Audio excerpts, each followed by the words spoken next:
This week on the Spotlight.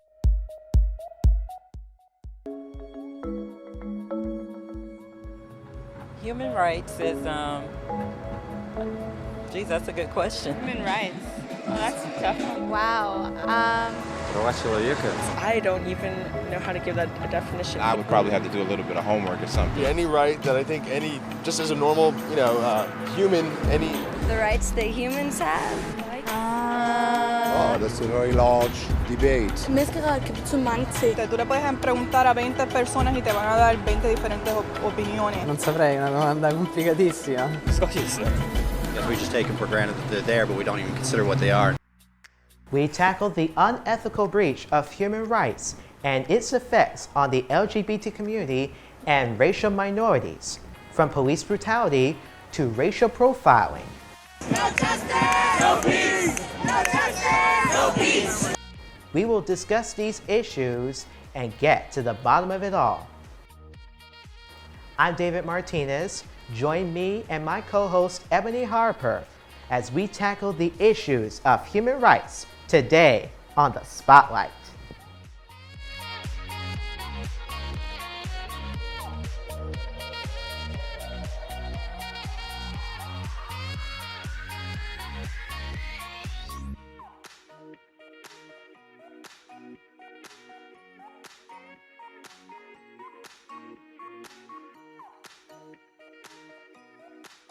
Hello everyone, welcome to the Spotlight presented by the Youth Channel. We'd like to thank you for tuning in. I'm Ebony Harper and this is my co-host, David Martinez. What's up everyone, and hello Ebony. I came in here today ready to get this show going here. And I'm ready to get lit and get this party started. How you doing today, Ebony? I am happy to be here to work beside you, David. Yes. And as you know, we have some important topics to touch bases on. Oh, yes indeed. Now, you are aware of the issues from the past and the present of human rights. Yes, I am. Well, that's what we're going to be focusing on today, on how the disregard of human rights by police and other parts of society negatively impact the LGBT community and racial minorities. The very idea of human rights was solidified almost 70 years ago on December 10th, 1948. 70 years ago? Yeah, 70 years ago. I remember buying a camera and then flash got me so bad. But 1948 is when that happened, and that was when the Universal Declaration of Human Rights, a milestone document, was signed by the United Nations in Paris in the history of human rights.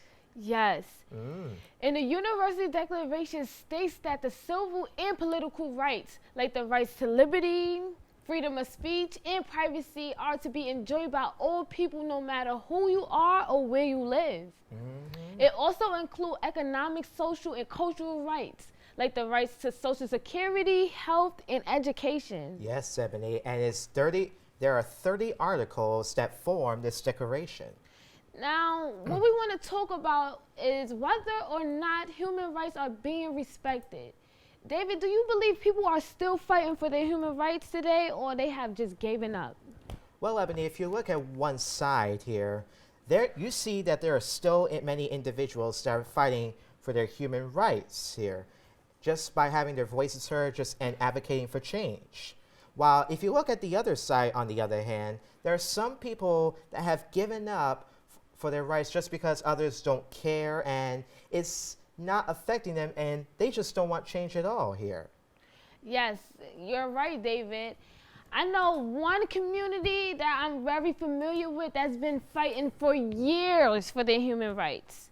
And I'm talking about the LGBT community. The history of gays and lesbians in America has been largely hidden. Love expressed in secret, lives too often lived in the shadows. For generations, to be gay meant being forsaken by family, fired by employers, even risking arrest or forced hospitalization. Gay life and gay love, however, found a way. In cities across the country, gay people created their own families of friends and lovers, their own society and culture, which thrived. The notion of equal rights for gays and lesbians, however, seemed like a dream. In 1965, a man named Frank Kameny, who had been fired from his government job because he was gay, along with fellow activist Jack Nichols, picketed the White House in the nation's first major public gay protest. Now, would you like to touch up on that? Oh, yes. Speaking of the LGBT community here, even though many have disbelief and follow different lifestyles, they all fight for the singular cause of having their human rights respected. And when I mean respected, I mean R-E-S-P-E-C-T. You better know what it means to me. Yes.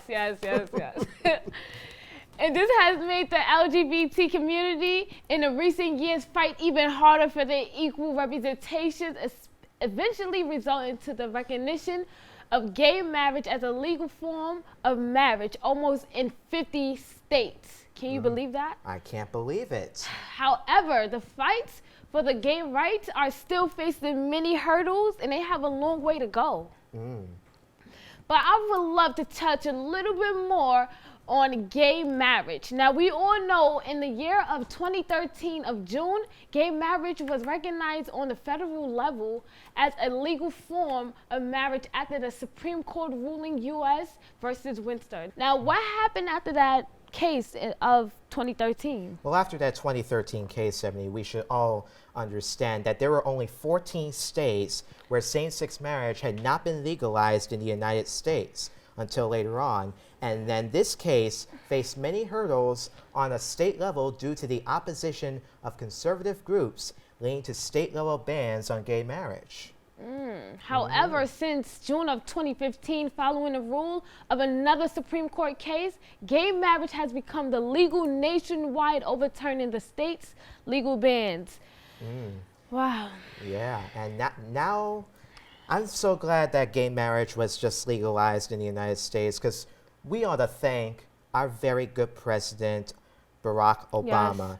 He signed the bill and made gay marriage legal in all 50 states to the United States. So we want to thank you, President Obama, for making this happen. And now, as much as the gay marriage was a big accomplishment for the LGBT community, I'm just a little worried now, because there is one particular person who has been fighting against LGBT rights that I cannot stand. And this person happens to be the current Vice President, Mike Pence. Now, I understand. We all know Pence has become the face of LGBT community, and the discrimination after signing a bill to allow businesses to discriminate and deny service to the LGBT people because of who they are and whom they love. What are your views on Pence's decision of the LGBT community? Okay, let me just say, which camera am I on? Am I on this? Oh, this one? All right. Let me just say and ask you, Mr. Vice President Pence, do you even know what love is? Do you even know the meaning of the blues? Or do you not even care about the LGBTQ community and their rights? Have you ever heard of Teddy Pendergrass's song, "To Be Free, to Be Who We Are"?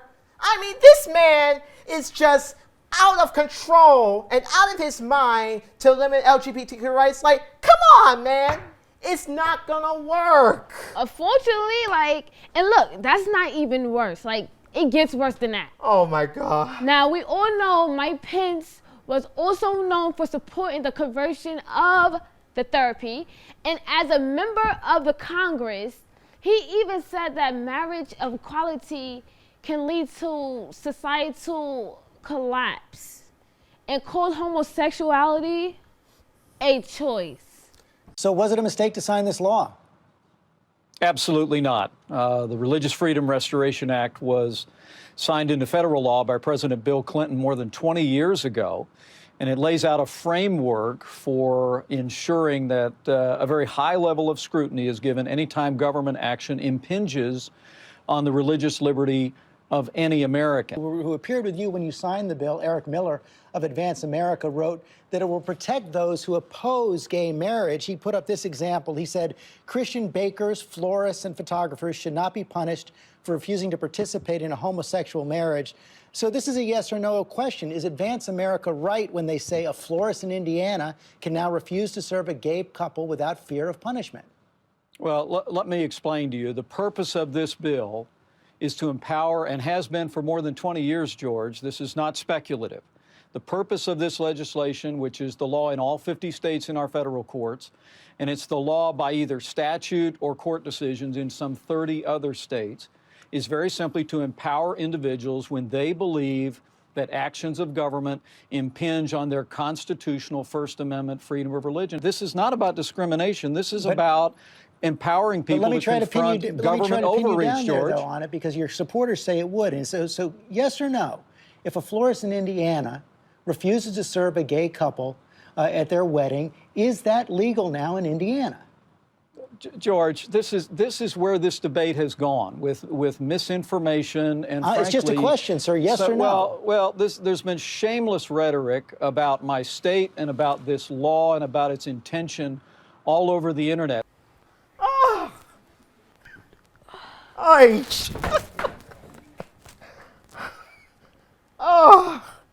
A little help here. I mean,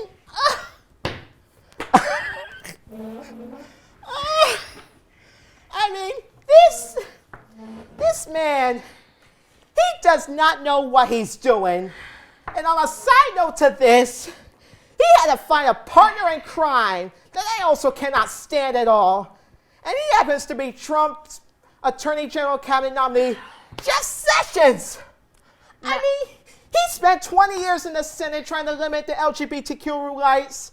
And according to AmericanPress.org, I need a breather here.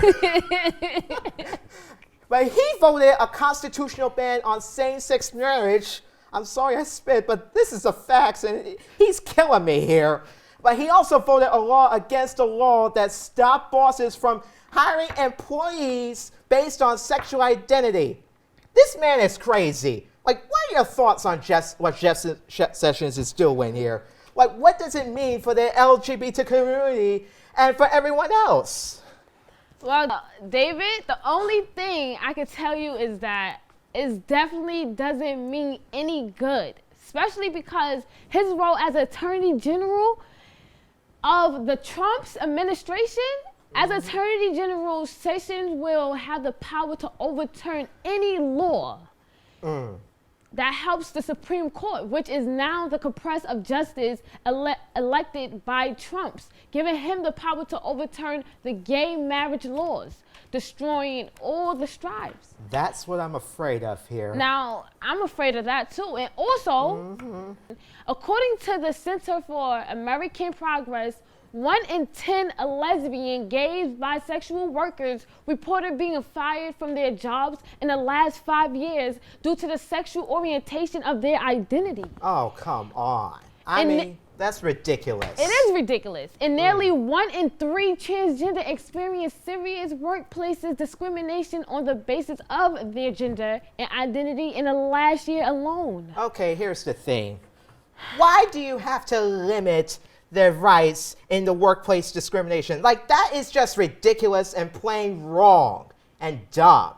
Like, why do you have to fire people just because, well, if you fill out an application, they give you a male, female, and transgender, like, you're aware of that, aren't you? Yeah. Yeah, but why do we have to put that down if we are the ones that are applying for this job and we have the skills and experience? Like, we should not be without prejudice just because of that. That is just completely wrong of what Jeff Sessions and the Trump administration is doing. You know? Yeah, sadly. However, form of prejudice is not just directed towards the LGBT community, but it's also towards the minority of our nations and society. Now, the study shows that the police are more likely to pull over and frisk blacks and Latinos than whites. I've been stopped by police after I became a cop. We used to walk to Washington Heights with 2 other cops, friends of mine, and we would got thrown against the wall just for walking down. I'm not saying don't stop the criminal. I say don't stop the innocent people. Study shows that police are more likely to pull over and frisk blacks and Latinos than whites. In New York City, 80% of the stops were made between the blacks and the Latinos, and 80% was frisked, compared to the 8 mere of white people. I can't believe it. I could believe it. And not only that, in 2010, the U.S. Census Commission reported that the African Americans received 10% longer sentences than the whites through the federal systems for the same crime. Now, have you ever seen any type of abuse in a community that's dealing with the... Well, before I get into that, I tell you, those numbers that we saw, they're just too high, I'll tell you this. But to answer your question, though, I personally have never been the victim of police brutality, thankfully. But however, I know and I've seen this happen when I'm watching the news. Like, what was the name of the case? It was when there was a choke. Was it Eric Garner?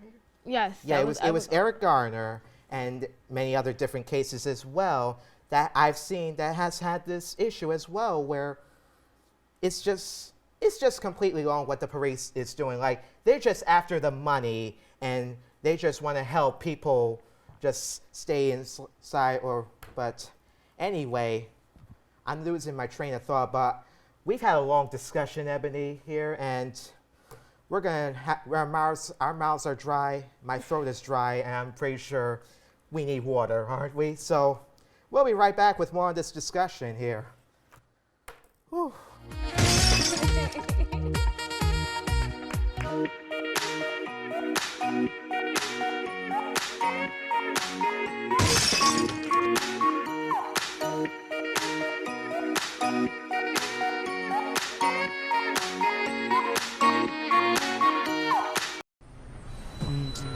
Yo, this is a story about human rights.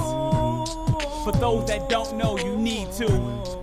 Yo, a starving artist, but his lyrics so worldwide. His friend and manager was a snake in disguise, and he was bitten. His song sold without his permission. Saw his record on the shelf, the snake had stolen his vision. But knowing his rights, he could protect himself. Fair treatment by fair courts, he got the law to help. The other dude just sunk weak, looked like a punk. Could hardly open his mouth and speak, popping that junk. You better get up, stand up if you've been done wrong. You better stand up for your rights like that Marley song. Get yourself represented, lawfully defended. Know your human rights, don't ever surrender. No, don't ever surrender. Yeah. Let's go.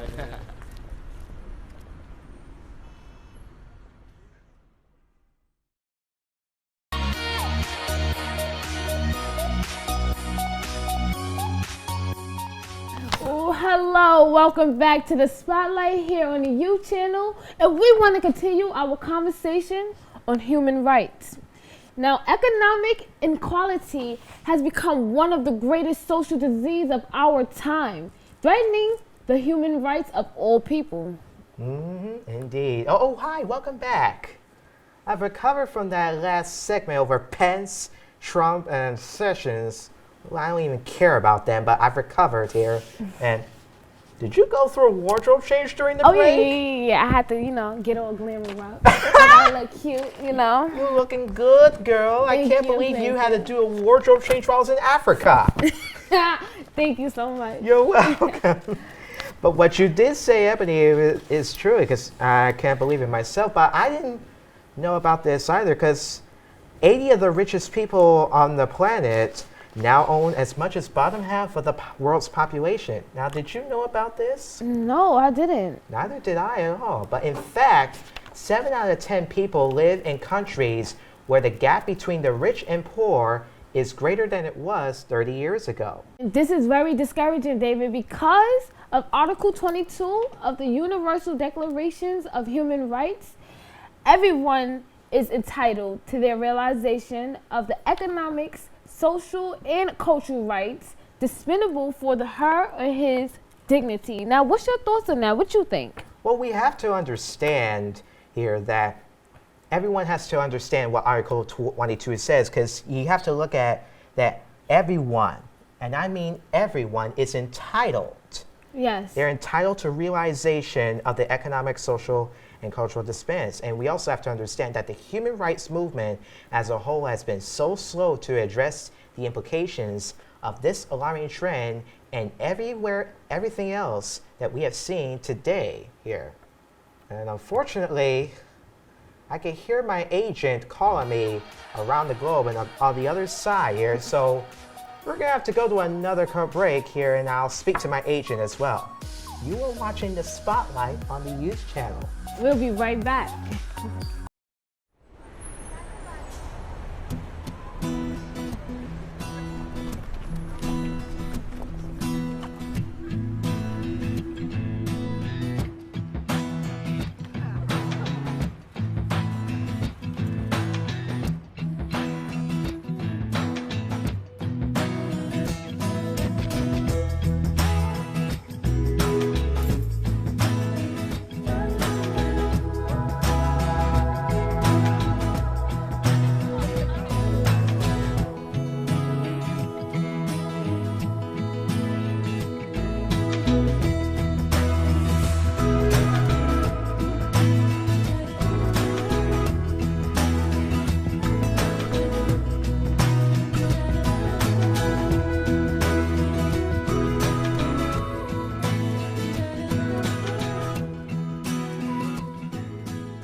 Hello, once again, back on The Spotlight. Welcome back here. Yes. And now, to close up, we would like to share with you 5 steps that you can take in order to fight for our human rights on behalf of yourself and others. Number 1, inform yourself and others about how human rights matter. Read and share the Universal Declarations of Human Rights. You can make a video with your friends talking about why you believe human rights matter. I definitely agree with that, because we both should make like do a Facebook Live video or a Skype video and just speak to the people who are in the human rights community that are going through these issues around. Like, have them to tell their story on what they've experienced in the human rights here. Spread the So word. I do agree with that. Now, second thing, number 2, speak up when another person's rights are at risk or under attack. If you see someone being harassed, bullied, or ridiculed on public transportation, on the street, while shopping, or at school, or anywhere in the public, just stand with them. Stand with them, I say. Use social media to stand with people who are facing reprisals for defending human rights at work, around the dinner table, at school, around the house, anywhere in particular. Help someone whose voice is rarely heard to share their views and opinions. Yes, and I definitely can agree with that, because it's nothing best than having a group and a team to work so we all can have a voice as one. Yes, we all have to work as a team to stand up for human rights, even in the communities as well. Yes. Not only that, number 3, stand with other human rights movements. Donate to organizations that support victims of human rights, abuse, and join public events in support of human rights as well. You can also volunteer with a group and promote human rights defenders. Exactly. We also, so at the end of the show, you and I are going to volunteer and stand with the communities for human rights. I don't mind doing that, yes. Because we have to, other people are out to it, other celebrities are, so why not we join as well? Yes, you know? I think, and another thing, I think we need to really partake as a human race, and we need to have a voice and speak out. Let's have a voice for other people, everybody, not just us, just for everybody who have different beliefs. Yeah, So, and just tell their story, that's all. Number 4, we should call on leaders to uphold human rights. Urge your community's leaders to make public commitments to human rights. Yes, I mean, having a leader to speak for all of us, that I feel like that will work. We don't need a group. Sometimes we need that person who could take us and, you know, be the voice for all of us. Yeah, we need a leader to lead the groups to where we want to be in human rights. Yes. And there's one more. Yes, there is one more. And the last one, but not least, combat myths with facts in online or daily conversations. That's another thing we should also do. And in addition to that, we also have to speak up for tolerance and against prejudice. Yes. Keep yourself in check. And that's what we all have to do as a community. Challenge your own views and prejudices. And that's one thing of the things we have to keep in mind here as we go along and to fight human rights and to have our rights expanded, not limited. Not only that, I feel like we should fight the hate because we don't need more hate. You understand? We need more good. So as long as we fight for the right thing, then we will always go down the right path.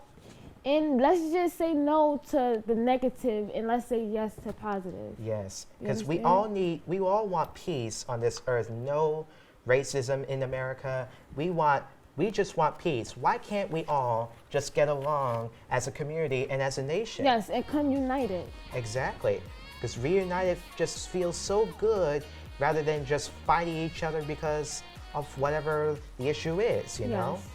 And so, those are the actions we have for you to stand up for human rights here. And I gotta say, Ebony, it was big and wild, but this is all that we have for our discussion today. It's been one roller coaster ride, I know. Yes, it has. With human rights, and we want to thank you for tuning in to the Spotlight here. And it's always been a pleasure working with you, Ebony, as always. Yes, it's always been a pleasure to work with you as well, David. And we also would like to thank you for joining us on the Spotlight. Subscribe to the youth channel on YouTube. Like and follow the youth channel on Facebook, Twitter, and Instagram. Oh, yes. And once again, thank you all to our viewers for watching the second episode of the Spotlight here. Any final words, Ebony, before we leave? Well, I would just like to thank the youth channel for allowing us, to display and actually speak on behalf of our youth. So, oh, yes. That's a good thing. I thought you had nothing to say at all here. But I'm David Martinez, and this is one of the people I always enjoy working with, my lovely and talented co-host, Ebony Harper. I enjoy working with her as always here. And until then, good luck, be well, be safe, and then we will see you on the Spotlight. Woo.